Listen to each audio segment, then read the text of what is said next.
Inside this craft are a number of frozen human embryos. I've modified your body so you're capable of bringing them to term. Once you land on Kepler 22b, I don't understand. you will raise these children to be atheists. The new world that you start won't have the same problems that ended our world here on Earth. The door that finally opens with light flooding in, spilling out on the floor. The core that never was, now it will be. The bones of what was there before.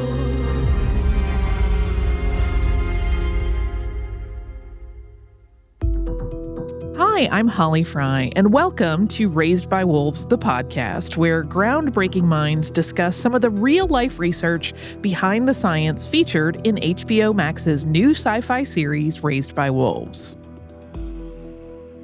First off, obviously, episodes 4 and 5 of Raised by Wolves have shown us that nothing is exactly what it appears, and that we cannot trust anyone or anything on this strange planet. I really love that just as you're wrapping your brain around one thing on this show, a whole other problem or factor in the story is revealed. It's like this big whoosh, and then you have to reconsider everything that you believed or everything that you thought you understood about what was going on. And one of the big examples in these most recent episodes is how humans went to Kepler 22b because it was a place that could potentially support life, but they didn't know that it already had inhabitants and a history all its own that had not even been considered.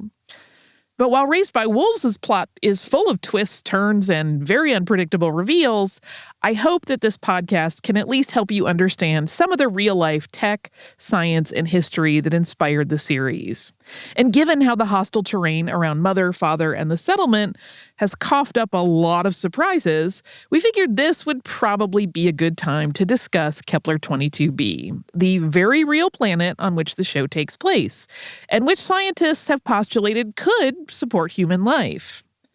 While much of the topography, flora, and fauna on 22b is fictionalized in the show, the planet itself, as I just said, is very real.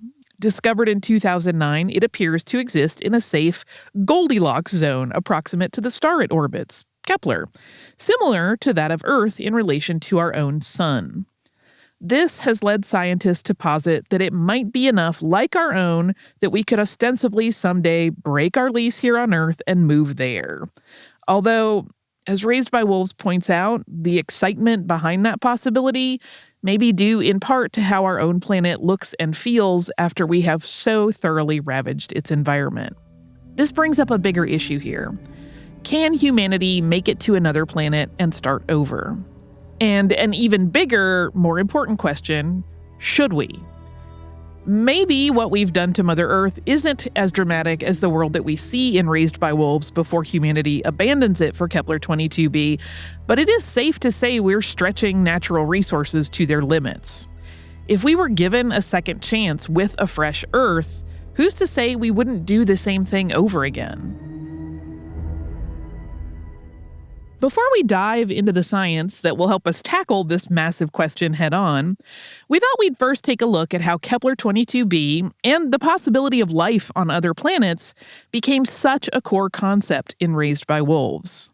Thankfully, show creator Aaron Guzikowski has returned to the podcast to provide a little insight.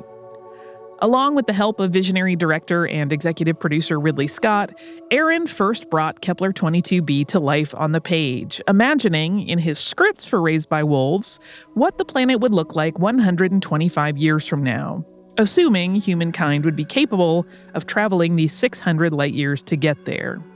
We briefly spoke with Aaron about his interpretation of the mysterious real-life planet and the personal experiences that inspired those hypotheses.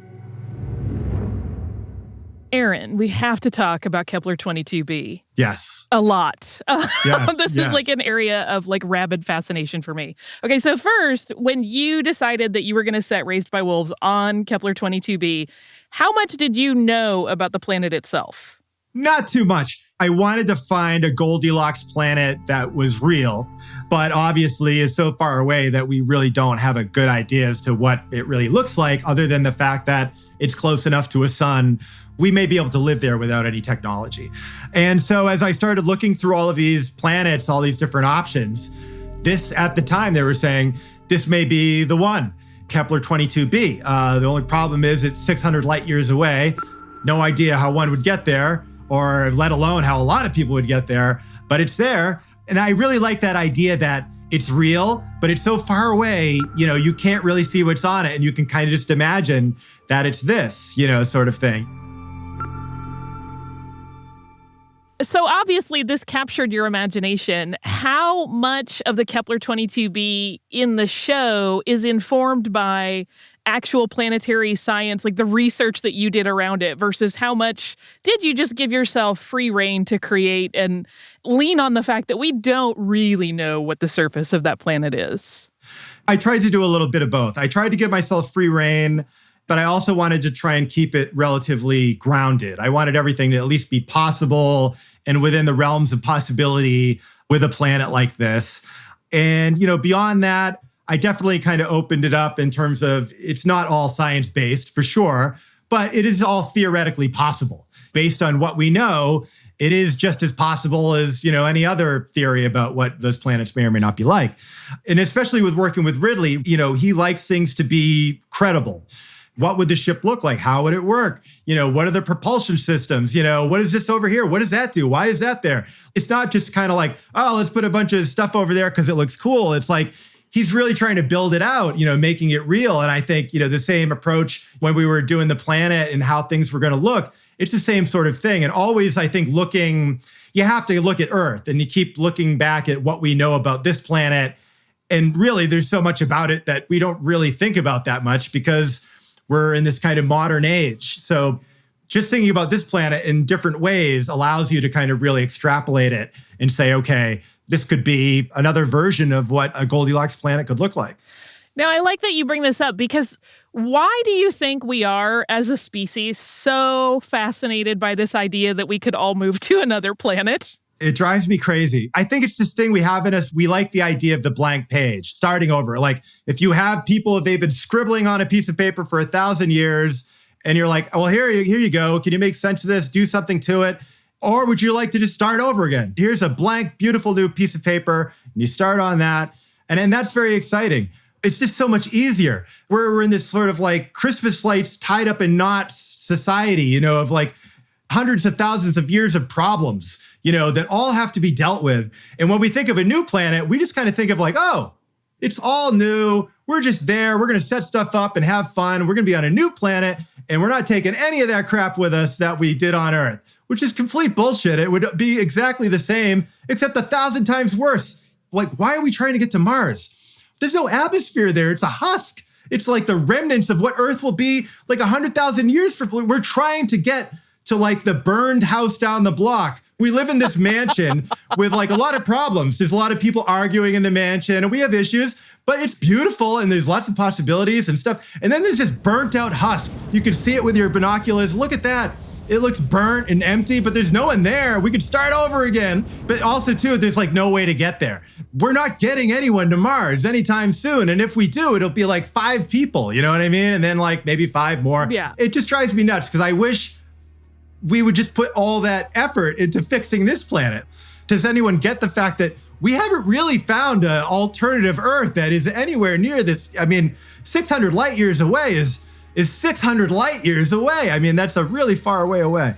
But I mean, I love the idea of starting over again. But I think in real life, we just have to fix our broken planet. As boring and unsexy as that is, we just have to roll up our sleeves and fix it. There aren't other planets to go to. That's not for us. Maybe the great-great-grandchildren get to do that. But we have to like clean up this mess here. If there's anything to take away from, hopefully it's that if you go to a new place, you take all that shit with you.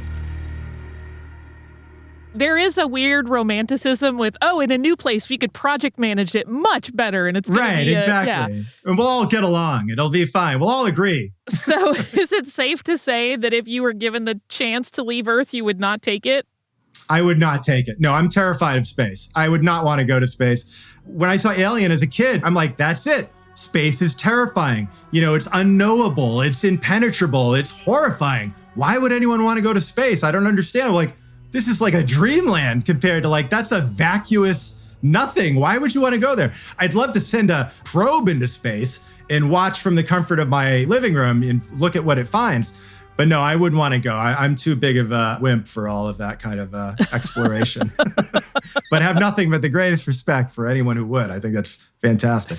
Like gravity's working just fine for me.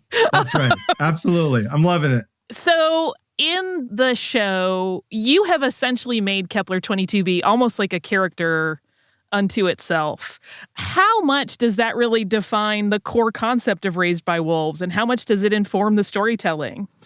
Quite a lot. I kind of think of the planet almost like a haunted house a little bit, in terms of the fact that it has a past that we don't know anything about.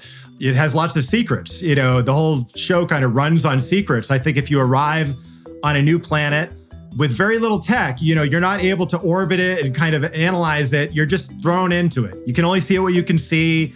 You can only get to wherever you can walk to. And then you have to just start making assumptions. Like if I was just dropped in California and I'm like, okay, this is Earth, I guess. I'm looking around. It seems pretty sunny and, there's an ocean over there. I wouldn't even imagine that there are places like Antarctica or what have you, but there are, there's all these different things. And I love that idea too, is that you can be in one region of the planet that's going to be totally different than this region over here. And because they have so little tech, they can't see any of this stuff coming in terms of what's on the other side of the planet. What if we go over here? I like that kind of haunted house aspect of it, that it's just similar to Earth as it would be, if we didn't know everything we knew, it would be that same sort of thing. Like, what's a bear? All of these things, mystery, yeah. Aaron pointed out the double-sided issue of life on other planets. On the one hand, he set Raised by Wolves on the possible second Earth because he, like so many of us, can't stop fantasizing about starting over. On the other hand, very few of us know how we could actually get there, and none of us know for sure what we would find. Maybe instead of getting ahead of ourselves and wondering how we could send humans, or androids and fetuses, 600 light years into space, we should, as Aaron suggests, focus instead on fixing the planet that we have. After all, how possible is settling on another planet, really? Thankfully, with us today is one of the few human beings on Earth with the scientific background to answer some of these questions for us. Sara Seager is a professor of planetary science, physics, and aeronautics and astronautics at MIT. Professor Seager's work focuses heavily on exoplanets, planets like Kepler 22b, that orbit stars similar to our sun and might be similar to Earth. As part of the former Kepler team, Sara has a knowledge of 22b that the average Raised by Wolves viewer would need a decade to digest, and she is not holding her breath for humanity to get there anytime soon. Here's what she had to tell us after checking out the take on Raised by Wolves of the planet that she helped discover. So, Raised by Wolves exists in a future version of Earth where exoplanetary travel is basically at our fingertips. For an exoplanetary biologist today, though, what does that job actually entail? Well, for an exoplanet scientist today, we're busy finding planets. And we don't know much about them, actually. So sadly to say, we do have to rely on shows like Raised by Wolves to capture what the planets might actually be like. Now, you were a member of the Kepler team. So when you worked on that and you're looking for these kind of planets that you're talking about, what is that process like? And what are your obstacles that you're encountering in that effort? Well, the way that Kepler works, and the Kepler Space Telescope, by the way, is now retired. It worked for many years and it's done now. And there's a new Kepler. We can get to that later. But Kepler found planets by the method we call the transit technique. If a planet and star are aligned just so that the planet goes in front of the star, as seen by the telescope, the starlight will drop by a tiny, tiny amount, very tiny. And Kepler observed hundreds of thousands of stars, looking for a tiny, tiny drop in brightness that might indicate that there's a planet in that system going in front of the star. Now close your eyes. Close your eyes.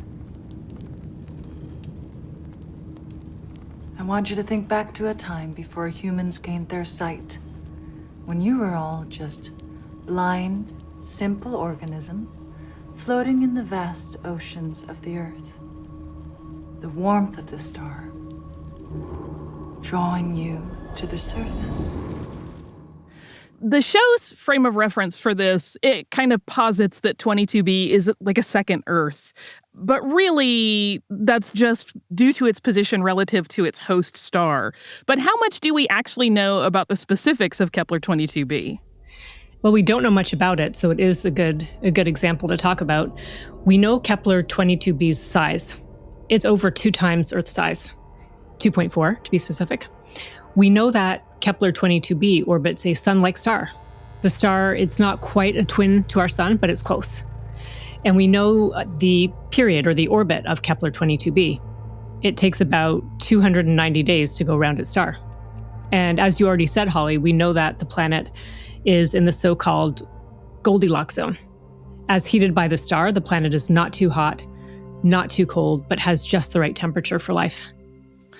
And my understanding is that one of the difficulties in figuring out exactly what it might be like on Kepler 22b is that we don't have a similarly sized planet in our solar system to compare it to, correct? We don't. And one of Kepler's major discoveries was that the most common planet out there that we can find so far is a lot like Kepler 22b. It's between 2 to 3 times the size of Earth. And we don't know how those planets formed. We don't know much about them. And we don't have one in our solar system. I feel like once we crack this, we'll suddenly have like so much more data to just analyze all of space in that regard and all of these other solar systems. Yeah, so one thing, like speaking of challenges, we'd love to be able to measure a planet mass. Because with mass and size gives you volume, mass and volume give you density. And with an average density of the planet, we would know if it was rocky, like it's depicted in Raised by Wolves, or we'd know if it's not rocky, because a lot of planets of that size that do have a mass measurement and a density measurement, they're very, very lightweight, too lightweight to be rocky planets. So Kepler 22b was originally discovered in 2009 by your team. So between 2009 and now, about 11 years, how much more actual practical information have we gained about it? Well, in terms of learning about Kepler 22b, we haven't learned very much. We can call the field of exoplanets an embarrassment of riches. We have so many planets. And so we pick and choose which ones to spend our precious telescope resources on to get more information. And because Kepler 22b orbits a star that's pretty far away, it's not really bright enough for us to unleash our telescope time and power to study it more. So it's kind of on the back burner for a while until we get better telescopes. Gotcha. But the field itself has transformed amazingly. So in those 11 years, finding planets by the transit technique has literally become standard operating procedure. Like, it's just incredible to see how the field has changed and how, like, the software is standard, the procedures are standard. And it's just amazing how many planets we can find thanks to Kepler's pioneering efforts. This also brings up something that I really wanted to talk about because I feel like I'm in some ways potentially contributing to a problem. I, like many other laymen, we get so excited when we hear about discoveries like this and that there have been planets that are potentially habitable out there. And it sometimes gets really, really hyped by the media and we talk about things as like second Earth. But when you hear that kind of excitement, do you get a little bit cringy or concerned about the public perception when these announcements go out that they're not really getting the science and they might be muddling the actual message a little bit? I love that the public loves exoplanets. And it's true, the message does get muddled. And we have a joke among us scientists. We say, according to the media, an Earth-like planet has been discovered again and again and again. Even though everyone knows we can't yet travel to another exoplanet, it's hard to communicate to people that this is not just a decade-long problem. It's a generational, many generations scientific endeavor.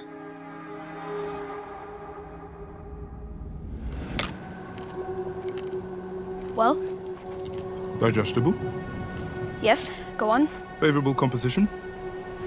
Yes. Some caloric value? So it could work. We can eat it.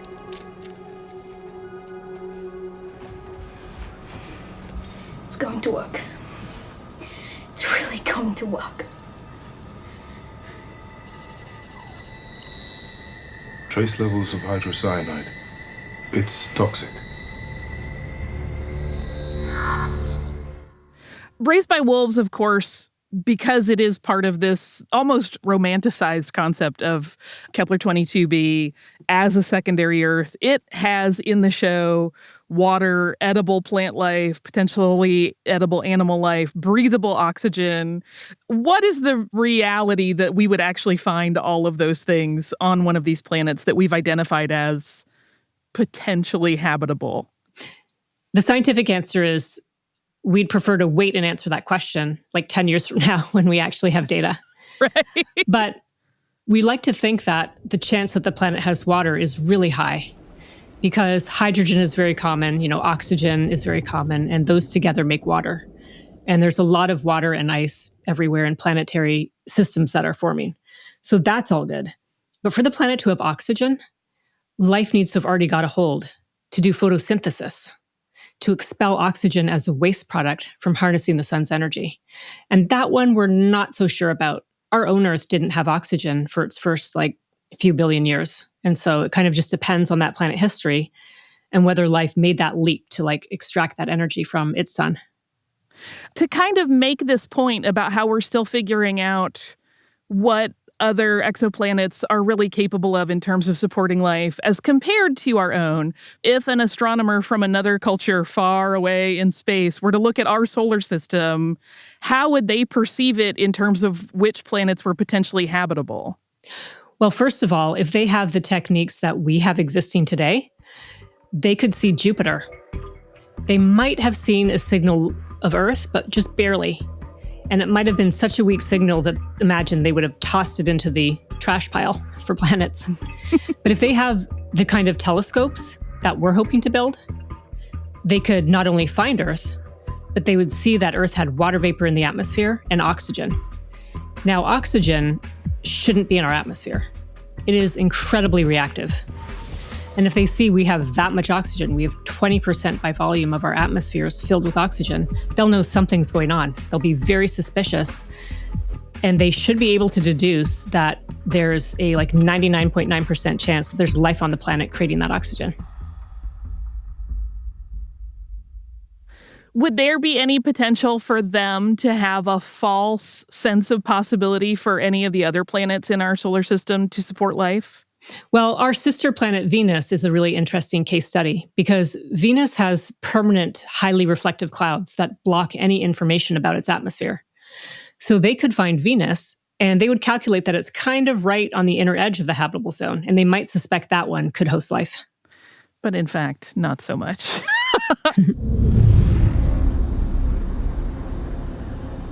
Animals of some kind? We've been here for 12 years. How could we just be encountering them now? A good question. I would study their remains, if you left any. We thought we knew this region and all its dangers, but we don't. We see in the show Kepler 22b, of course, primarily what we have seen thus far takes place in this really harsh desert expanse. There's hints of a tropical zone somewhere near the equator.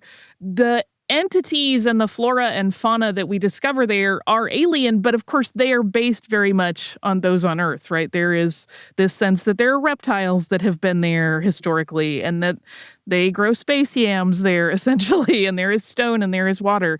What is the actual likelihood that the kinds of things formed from, oxygen, water, et cetera, on another planet, in another system would have that level of similarity with ours?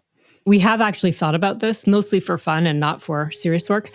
But we think it really has to do with the planets, what the planet is like its gravity, for example. Those grainy movies of people on the moon and they're kind of bouncing around because it's very easy to move.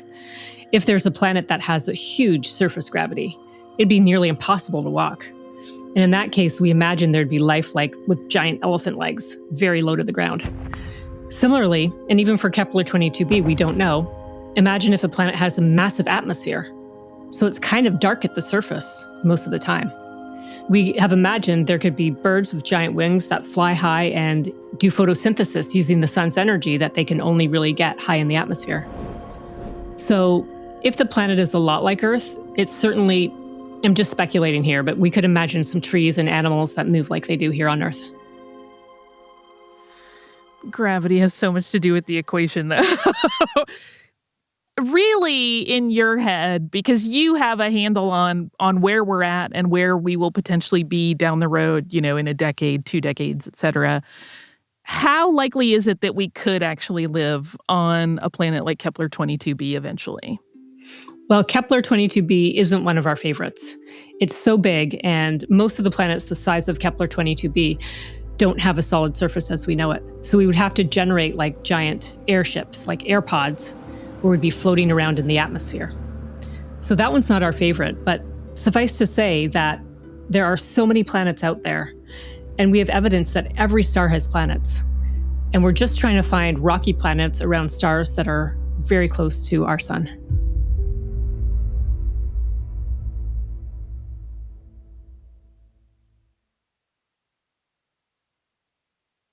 While the Kepler Space Telescope that discovered Kepler 22b, the planet featured in Raised by Wolves, is no longer active, you mentioned earlier that there's a new Kepler out there. I assume that you were talking about Tess, the transiting exoplanet survey satellite. Can you tell us about that mission? Tess is an MIT-led NASA mission, and it launched in April 2018. It's finished its prime mission already. So Tess does what Kepler did. It's looking at lots of stars. It's looking at hundreds of thousands to millions of stars a month. And it has 20,000 specially chosen stars a month that get monitored relatively high cadence. And Tess's goal is to find exoplanets transiting nearby bright stars. So while Kepler was very pioneering, its stars tend to be hundreds of light years away. Tess's stars would be tens to like 100 light years away. And in particular, Tess is red sensitive. It's sensitive to red colors, because its sweet spot in discovery space is red dwarf stars. They're very different from our sun, very different from Kepler 22b's host star. The planet in the Goldilocks zone is quite close to the star. So they're very different, but they're nearby, and they're ones that are bright enough that we can follow up. Tess's goal overall is to leave a legacy catalog. Imagine, if you will, the addresses of every planet orbiting a nearby star that it can discover. I instantly think of like William and Caroline Herschel writing their like lists of comets and stars and what they would think of all of this. It's so amazing. Yes, it is. And so I actually just stepped down from a major leadership role on Tess. And it sounds like a crazy job, but my team's job was to find all the planet candidates in the data and make them available to the community so that anyone who knows what they're doing can download the data and look for planets. I was just going to ask you who picks those those potential places where Tess will focus, and now you have answered it. Well, the computer actually looks at all stars that are being monitored and sorts through all of them and finds the ones that show a transit signal. And then more computer programs narrow that down to ones that are most likely to be planet candidates. And finally, a small group of humans actually manually inspect the data and select them. So nature chooses it for us, but we hope we're clever enough to find the best ones. I love it.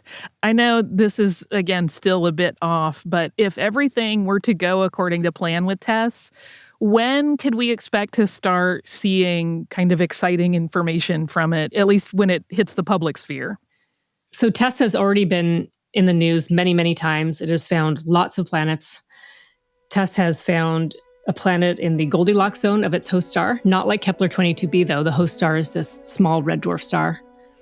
We're still stuck on a bit of the same problem Kepler had, where we can know the planet size, maybe the planet mass, and the orbit. But that's it. And that's why Tess's goal is to leave a legacy catalog of planets we can follow up later and study their atmospheres and answer some of the kinds of questions we've talked about. I love it. I hope we also get lots of cool fiction from people's brains being sparked by all of these discoveries. What is most important is that you do not try and leave the settlement. I know you're all very curious about the planet, but if you run off on your own, you'll only end up starving if you don't freeze to death first. Once you've become acclimated, we'll migrate to the tropical zone where survival will be easier, freeing you to concentrate on building a new, peaceful, atheistic civilization. So, Raised by Wolves does open with this future of humanity kind of playing out on Kepler 22b so that we can colonize it and keep the species alive. But as an exoplanetary scientist who is looking for these planets, how much of your work actually would center on that goal, this idea of us eventually going to these places? Do you see your work as one step towards exploration and potentially even relocation one day? Well, the strict scientific answer to that is no, we don't see us going to another star-planet system. But my personal answer is yes, it's always in the back of my mind that I dream of the future when we somehow do figure out how to get to another star and planet system. But, for us imagining that, we do favor stars that are much, much closer to Earth. Because Kepler 22, it's quite far away. It's like hundreds of light years away. And there are planetary systems that are closer, like they're just a few light years away. Now, those host stars are much smaller than the sun, and they're very strange. But we're kind of thinking about distance in the back of our minds. Look, this settlement has been here for years. The only way they could have gotten here so fast is if they traveled in a small craft with no life support systems. No live humans aboard, just frozen embryos and robots. Now, I'm glad you brought that up because this show offers up an opportunity to explore this fictional world with an Ark-style ship making this journey, roughly 600 light years, to 22b. That's a trip that, at least in the fictionalized version, takes a little over a decade in stasis pods. How completely fictional is that? Have these things been discussed in the scientific community and what it might take and how long it would take for a human to actually travel and what the feasibility is? Well, one thing I loved about the series is no matter how close or far, we do have to go in some kind of stasis. So I did love how they had the embryos and they had the androids. That was really, really good. Okay, I kind of hate to break it to you, but if the star is 600 light years away, the fastest that known physics could get us there is 600 years. Because we don't have any way to conceive of going faster than the speed of light. But hey, I mean, Star Trek, Star Wars, they all went faster than the speed of light. So when we think about humans eventually exploring another planet, how much are we trying to plan for all possible dangers that we might meet? Obviously, we want to be ready and not have it be just sort of an exercise in futility of like, well, we got here and we lived 5 minutes. But how do you even track and prepare for all of the possibilities that we aren't even aware of yet? It's such a great question. I mean, even when we can detect gases like oxygen or carbon dioxide, it'll be very, very hard to pinpoint the exact level. You know how it seems like every year we read about people who die on Mount Everest? Because they're running out of air, they're running out of oxygen. And so just a small amount, less oxygen, and our brains go to mush. So we'd have to have some automated sensor. If I imagine this for fun, imagine that our spacecraft, as it gets closer and closer to the planet, it could sense what's there more carefully, and it could actually tell us exactly how much is there. But I imagine a future not where there's just embryos going, but if you can get to this other planet, honestly, and set everything up, we should be able to, by then, genetically engineer the embryos so they can withstand whatever we find on the planet, or even print out embryos when we get there. Ooh. That is a fascinating possibility. The biologists will kill me, by the way, if they're listening. And one really amazing thing about working in the field of exoplanets, I have this phrase to say that the line between what is mainstream science and what is considered completely crazy out there, that line is constantly shifting. So 25, 30 years ago, if you, Holly, if you were a scientist working on exoplanets, people wouldn't take you seriously. The giggle factor, they would just laugh at you what are you doing? That's just, no, that's impossible. Well, so recently something happened that shifted this line towards, can we ever not yet travel elsewhere, but could we ever send any kind of spacecraft to another star system? And there's a project called Starshot. Starshot is sponsored by the Breakthrough Foundation, and they invested $100 million. That's a lot of money, but it's not enough, actually. And their idea is to send up thousands of little tiny space chips, and they would deploy a solar sail. And an enormous ground-based bank of lasers at like 100 gigawatt power would accelerate these little tiny spaceships to about a 20th the speed of light. And they would take 2 decades to get to the nearest star system. They'd zoom by, snap a few photos, and send those images back to Earth. That's so cool. Captain, are you enjoying yourself? Excuse us. Apologies. You misunderstand me. It pleases me to see a man of war bringing joy back into his life. Our new Eden will never know war. We must master happiness now. It's a new chapter. Praise be to soul. So now that we're thinking about this in slightly more realistic terms, let's say we get to the point where we're pretty confident we can do this. Even if we can go to other planets, should we be going to other planets?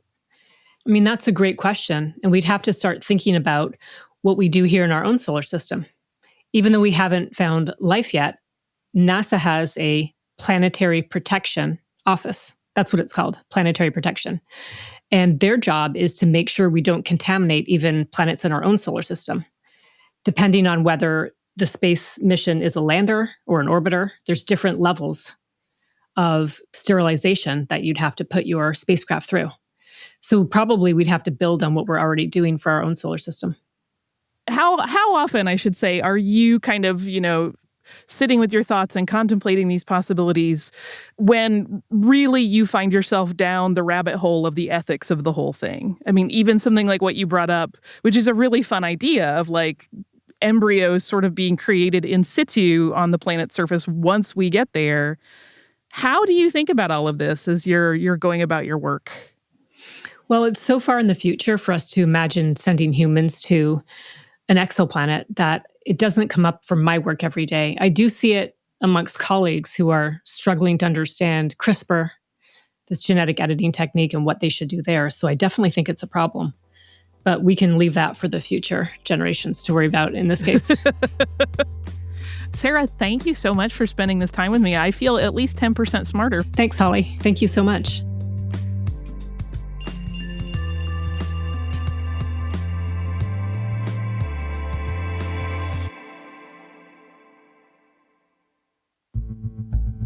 That's it for this episode, which, as it turns out, has revealed that we still do have a long way to go before we'll know how accurate Raised by Wolves is in depicting Kepler 22b.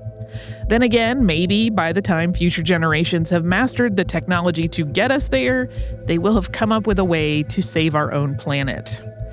Anyway, as the show continues and more about Kepler 22b and the Earth expats living there are revealed, you will surely have a lot more questions about the scientific and technological concepts explored on the show. But not to worry, I will still be here getting the scoop from the experts each week. Thanks so much to Aaron Guzikowski for stopping by, and to Sara Seager for chatting with me about planetary atmospheres, space travel, and how far we have to go, physically and technologically, to find a new home. Raised by Wolves, the podcast, is a production of HBO Max and iHeartRadio, hosted by me, Holly Frey. The podcast is produced by Ethan Fixell, written and researched by Chris Crovaton, and engineered, edited, and mixed by James Foster. If you have not already subscribed, rated, or reviewed Raised by Wolves, the podcast, please do so on the iHeartRadio app, HBO Max, Apple Podcasts, or wherever you get your podcasts. And be sure to watch the series itself on HBO Max, with new episodes available to stream on Thursdays.